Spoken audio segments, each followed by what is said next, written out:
Hey everybody, I am starting this series and it's probably the reason why I created this channel in the first place, and that was to help people going through divorce and separation. I know that's a tough subject. I know it's a subject that not a lot of people are involved in, but I don't want you to click away just yet. You're probably gonna have someone that is going through divorce or separation at some point in their lives. So I want you to stay tuned and listen to what we have to talk about today, and maybe you'll be able to help somebody going through those similar situations.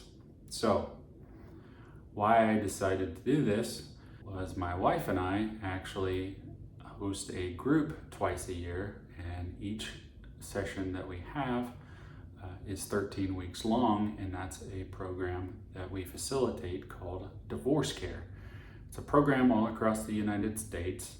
It gives people a place to go when they're going through divorce and separation, because during that time, people feel most vulnerable, and it is something that people feel very alienated and feel very alone. So it gives them a place of community where they can feel like someone else is also going through what they're going through. Now, the people that we do help, they're going through divorce, they're awaiting court dates for divorce, or they could just be separated, not knowing what's going to be next, and they're just kind of in a state of chaos, and we want to give them a place that they can actually come and talk through those type of things. Now, you can find this website, divorcecare.org. I'll also put a link down below that you can go in and take a look at it yourself if you'd like.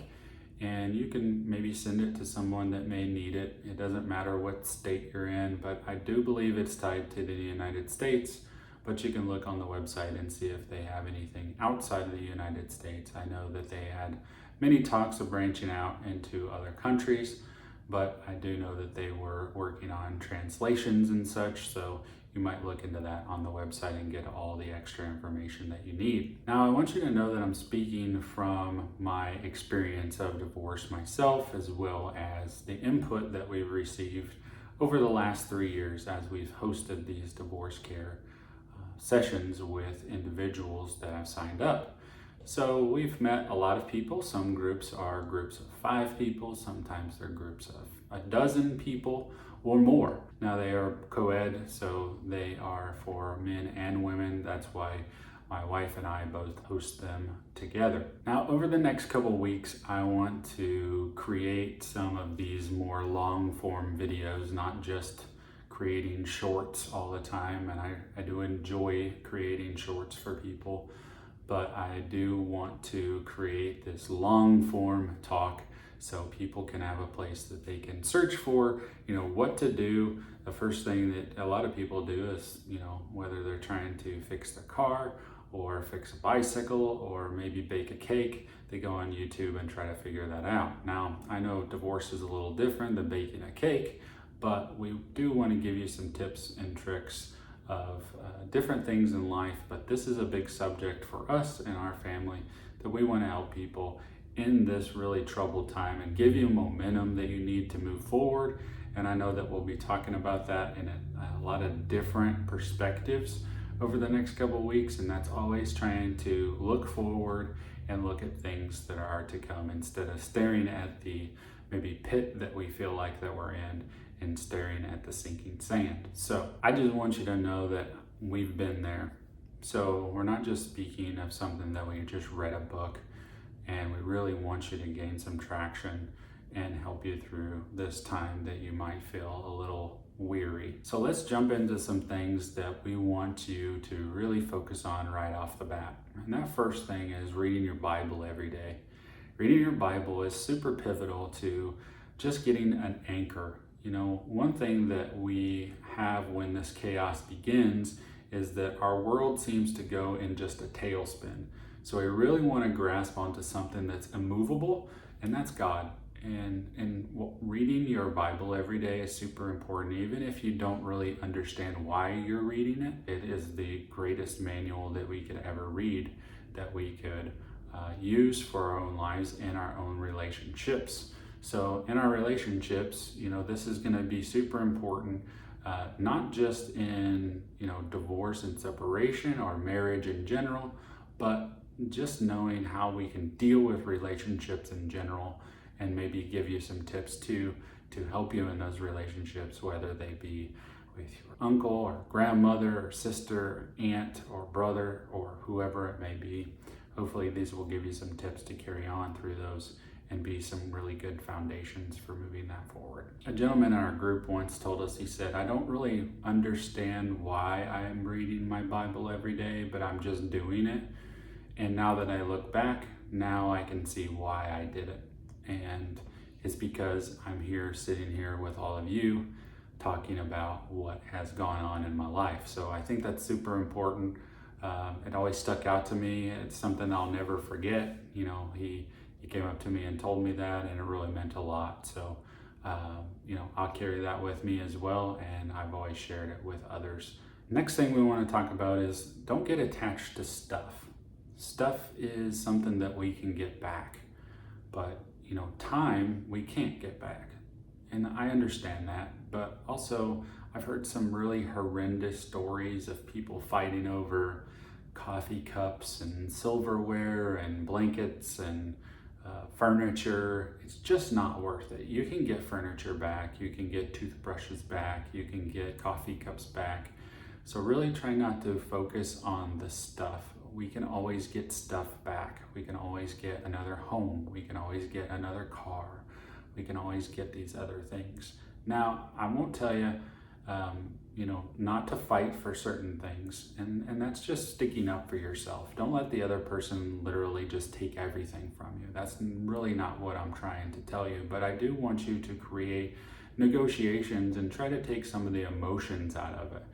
Remember, when you're splitting everything in half, it's really for the assets. You want to split the assets 50-50. That's the fair thing of looking at it. Now, if you want to give some of your 50% away, whether it be a piece of furniture that person wants, maybe they want it and you don't, or you want it and they don't.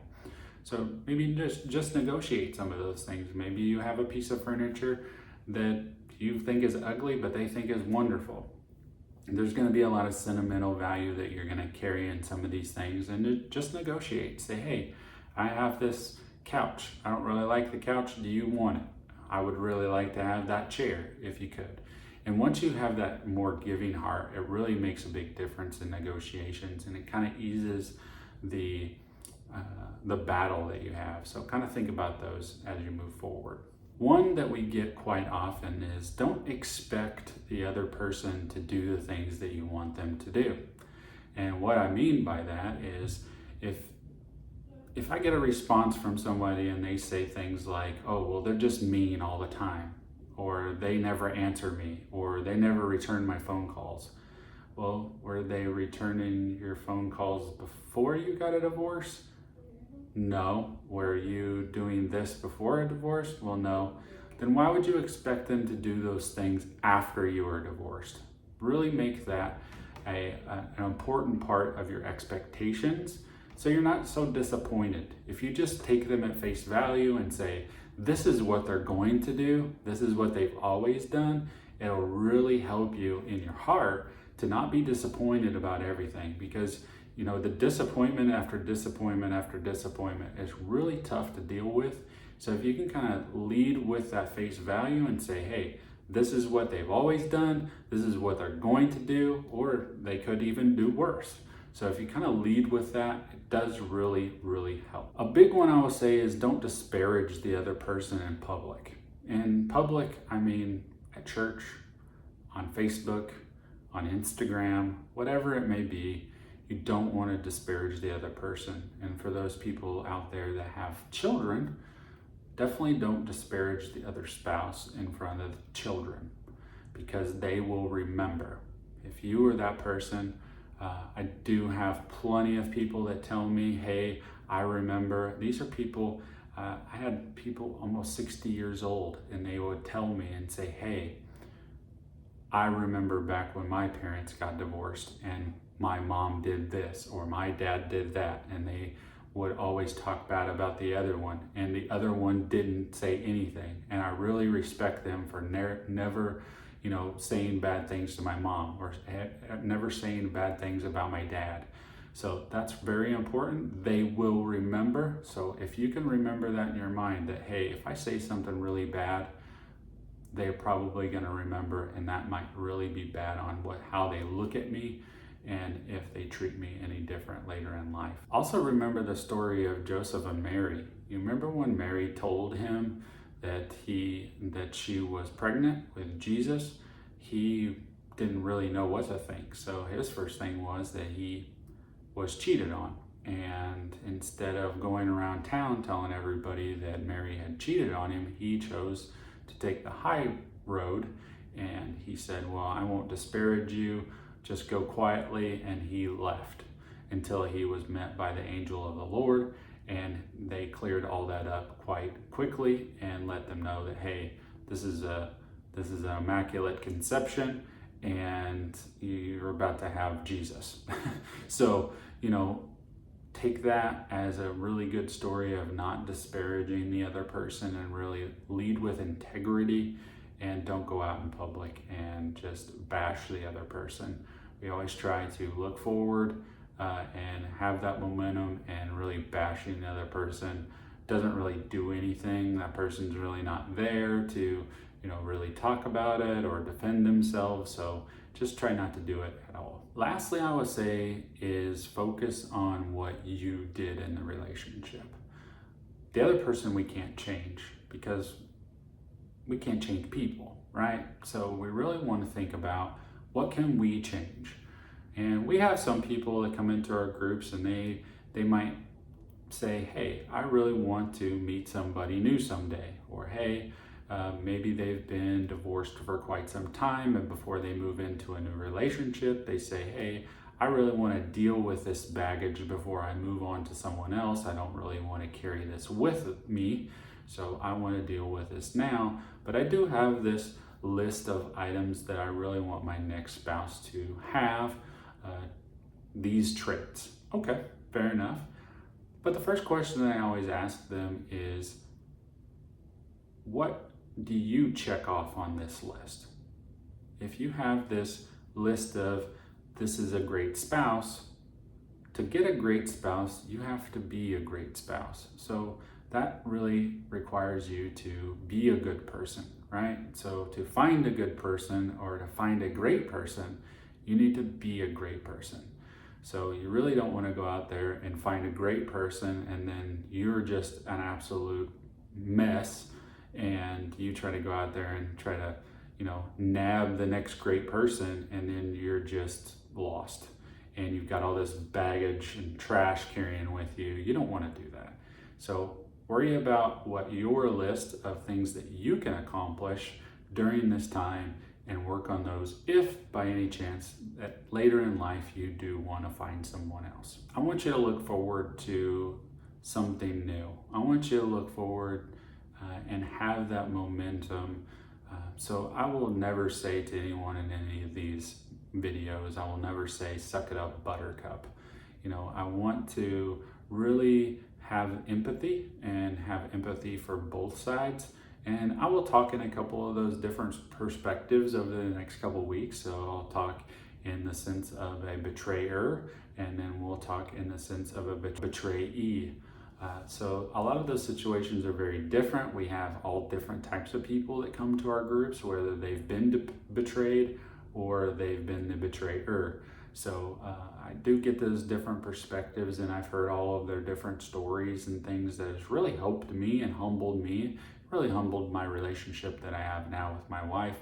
And I think that is super important to look at it in different perspectives and see what happens when another person feels the things that maybe you were the defense on, or maybe you were the offense on. So really think about those as you're moving forward, and think about these as we're moving forward in these videos. So if there's something that you really want me to talk about, that you have questions about, please put them down in the comments below. But one thing is, if you've got this far in the video, I want you to think about one really big note to write down. And this is just temporary. So the feelings that you feel right now are temporary feelings. It's not going to be here forever. So if you have that feeling in your stomach, you can't eat, you can't sleep, you don't know what's going to happen, you just feel sick all the time. It's draining your energy. It is temporary. It will go away. I promise you that. So put it in the comments below. I want you to just put, this is not forever. So I'll know who got to the end of our video. And I hope you enjoyed this video, and I hope to have more in the next couple of weeks, and I'll kind of create a series about divorce and separation. And I'll continue on this subject for quite some time, as we're getting ready to start another season. In just about a month or so, we'll be starting another 13 weeks, and it'll last all the way up until Thanksgiving. So stay tuned, share this with another person that may be going through divorce, because they say 50% of marriages end in divorce.